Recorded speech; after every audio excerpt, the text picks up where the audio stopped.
Gipuzkoako Foru Aldundiko diru laguntzen zuriketa orria betetzen laguntzeko tutoriala. Gipuzkoako Foru Aldundiko Gobernu honeko eta herritarren partaidetzarako zerbitzuak urtero argitaratzen dituen diru laguntza lerroetarako zuriketa orria betetzeko argibideak azalduko zaizkizu bideo tutorial honen bidez. Zehazki, epigrafera aurkeztutako proiektuak zuritzeko. Gipuzkoako lurraldean gertatzen ari diren praktiketan oinarrituta, partaidetzaren imaginario eta marko konpartitua sortzeko ildoa garatzen ari da Aldundia. Zuriketarako aldagai sistema berriak honako aukerak emango dizkigu. Diru laguntzaren zuriketa bideratzea. Gipuzkoako partaidetza esperientzien mapa elikatzea. Bertan argitaratzen diren sistematizazio fitxen bitartez prozesuen argazkia jasotzea. Aldagai zehatzen araberako bilaketak egitea. Filtro bidez bilaketa zehatzak egiteko aukera emango diguna. Eta nola jasoko dugu informazio hau? Diru laguntzen zuriketa orria beteaz. Lehenik eta behin, mezu bidez jasotako sarbide kodea erabiliz, zure espedientera sartu beharko duzu. Zure eskaeran sartu eta ordainketa partziala edo osoa sakatu. Epigrafea aukeratu eta justifikazioari dagokion zenbatekoa eta eskribapen laburra idatzi.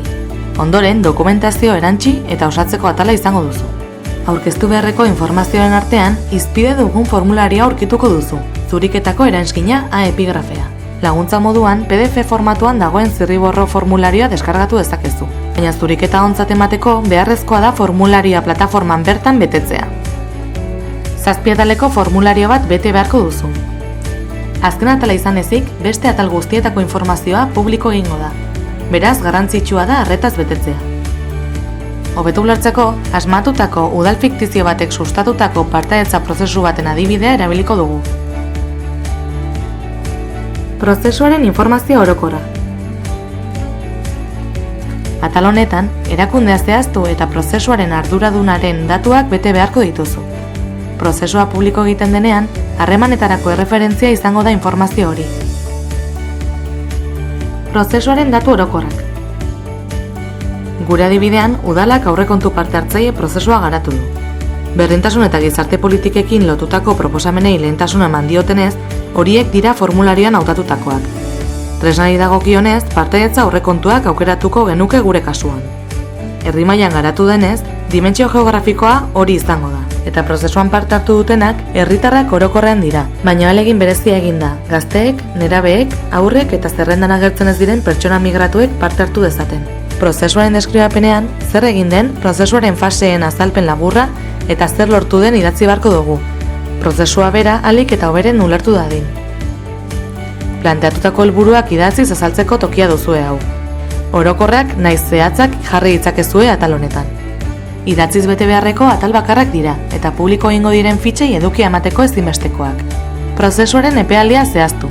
Prozesuaren gastu guztia zenbatekoa izan den ere adierazi beharko dugu. Gurea, guztira 17.000 eurokoa izan delako aukeratu dugu tarte hori.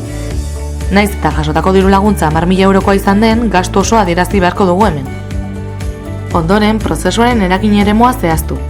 Hau da, prozesuaren emaitzak zenbateraino eragingo duten politika publikotan. Gure adibideko partaideak informatuak izango dira. Proposamenak egiteko aukera izango dute eta baita erabakimena ere. Formulario osoan zehar, maiz izango duzu aukeraketatik haratago behar dena zehazteko tokia. Erabili ezazu. Informazioa aberasteko garrantzitsua izan daiteke. Egon diren ekintza motak ere zehaztu beharko dira eta kopurua adierazi. Bestalde, zein egitura egonko sortu diren jaso beharko da. Egindako bilera eta saioak zeren arabera banatu diren adierazti behar da ondoren. Gure prozesuaren antolaketa auzoen araberakoa izan denez, horrela adieraziko dugu hemen. Parte hartzea edota sarbidea bermatzeko hartutako neurriak. 3. atal honetan norbanakoen partaidetza bermatzeko hartutako neurriak aztertuko dira. Genero berdintasuna bermatzekoak, parte hartze oztopoak gainditzekoak, euskararen erabilera bermatzeko hartutakoak, hizkuntza ezberdinak kudeatzekoak, bereziki garrantzitsua da. Izan ere, partaidetza prozesuetan parte hartzea bermatzeko neurri zehatzak hartzen ez badira, nekez lotuko da guztien partaidetza. Eta orokorrean, kolektibo zaurgarrienak izango dira kaltetuenak. Genero berdintasunari dagokionez, zer egin da emakume eta gizonen arteko oreka mantentzeko? Gogoratu, diru laguntza eskaera egin zendutenean, honen inguruan zehaztapenak egiteko atala zegoela. Horiek izan beharko lirateke gutxienekoak. Gure adibidean, herriko talde feministari parte hartzeko gonbite zuzena egin diogu. Komunikazioa sexista ekiditeko protokoloa dugu udalean, eta prozesu berak berdintasuna sustatzen duen proposamenak lehenetsi dira aukeraketan. Hor dituzuen neurriak, etorkizuneko prozesuak hobetzeko erabili ditzakezue. Oraingoan kontuan izan ez badituzue, datozenetan egiteko aukera izango duzu eta. Herritarrentzat parte hartzeko oztopo izan daitezkenak saiesteko hartu diren neurriak ere zerrendatu beharko ditugu. Izan ere, horrelako neurririk hartu ezean, partaidetza guztientzat irisgarri ez izatea gerta daiteke. Prozesuaren komunikazioaren hizkuntza zein izan den zehaztu ondoren, hizkuntzaren inguruko neurriak adierazi beharko ditugu. Alde batetik, euskararen erabilera bermatzeko hartutako neurriak zerrendatu beharko dira. Diru laguntza eskaeran ere bazegoen honi buruzko atala. Bestetik, hizkuntza aniztasuna kudeatzeko bat-bateko itzulpenak, euskarri fisikoak herrian gehien hitz egiten diren hizkuntzetan eskaini ditugu, gazteleraz, arabieraz, eta batez ere, adimen artifiziala erabili dugu itzulpenak egiteko. Ausaz, hautatutako taldeko kidei, sari batekin ordaindu zaie haien konpromezua balioan jartzeko. Parte hartzaileen inguruko datu eta ezaugarri orokorrak. Deialdiaren eranskinean adierazi zen modura, laguntza justifikatzeko informazio hori biltzea ezinbestekoa zen. Atal honetan, parte hartu duten pertsona ezberdinen profila jaso beharko duzu, ez asistentzia. Hau da, pertsona berdina 3 saiotan egon bada, behin bakarrik jasoko dugu berari dagokion informazioa. Prozesuan zehar parte hartzea bilatzen zen profil batek parte hartu ez balu, hemen adieraztea ere garrantzitsua izango da. Gure prozesuan gazteek parte hartzeko aleginak egin baditugu ere, 16-34 bitarteko herritarren parte hartzea oso baxua izan da. Bestalde, rolari dagokionez, gehienek herritar modura parte hartu dute, baina elkartei deialdia luzatu zaienez, horiek ere egon dira. Prozesuaren bideratzaileen profila. Prozesua aurrera eramateko, maiz, bide laguntza jasotzen da. Askotan aholkularitzak kontratatzen dira, prozesua diseinatu edota aurrera eramateko. Zehaztu zein den zure kasua. Prozesuaren ebaluazioa. Prozesuaren ebaluazioa ezinbestekoa da kalitatea bermatu eta inpaktua neurtu ahal izateko. Prozesu berriak ebaluatu nahi badituzu, gure webgunean baliabideen atalean topatuko duzun partaidetza prozesuak ebaluatzeko gida lagungarria izan dakizuke. Gure prozesua herritarrek ebaluatu dute, saioetan bete duten galetegi erraz baten bidez.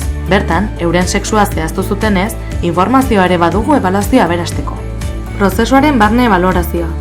Honen informazioa ez da publiko egingo. Azken balorazio honek, sustatzaileak prozesuaren inguruan duen ikuspuntua jasoko du. Udalean prozesuaren ardura izan duenak edo bidelaguntza eskaini duenak bete dezake. Formularioa gorde, eskatutako beste dokumentazioa erantsi eta eskaera tramitatzeko moduan izango zara. Edozein zalantzetarako, jarri gurekin harremanetan. Partaidetza abildua gipuzkoa.eus posta elektronikora idatziz.